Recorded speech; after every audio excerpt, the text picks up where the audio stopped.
Hey folks, Grant for Gunspot here for Tolster.com. Today we're going to be talking about the importance of dry fire.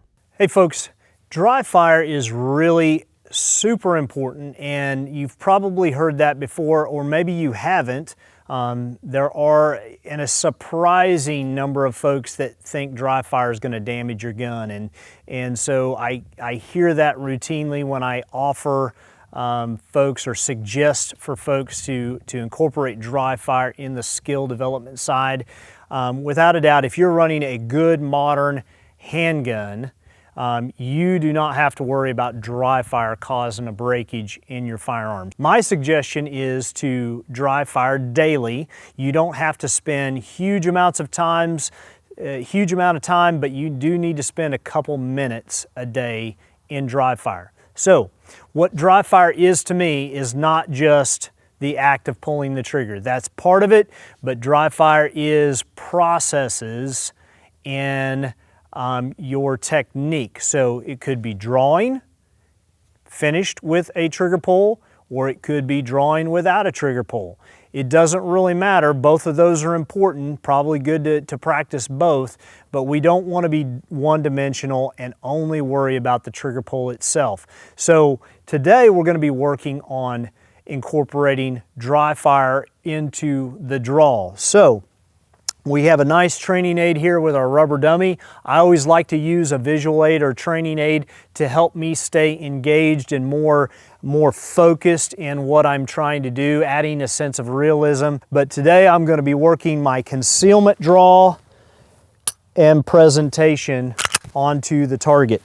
Like I said, you could just stop this prior to your trigger pull as part of perfecting your presentation.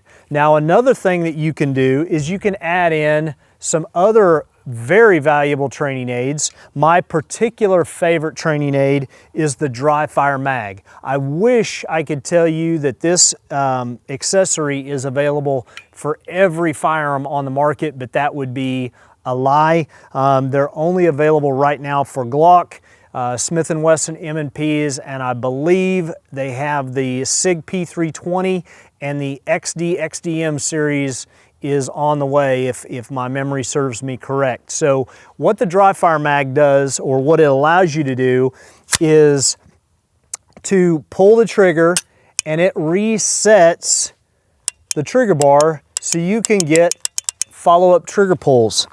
This is highly beneficial for a variety of reasons. I think it's most beneficial for disciplining the shooter to maintain proper support hand control on the gun to improve your recoil control.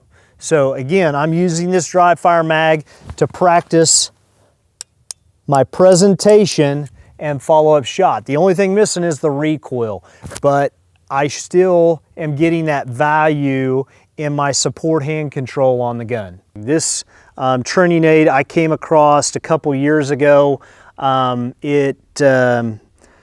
I thought was a spendy purchase, but man, has it been a game changer as far as giving me repetitions and more realistic repetitions than dry fire alone.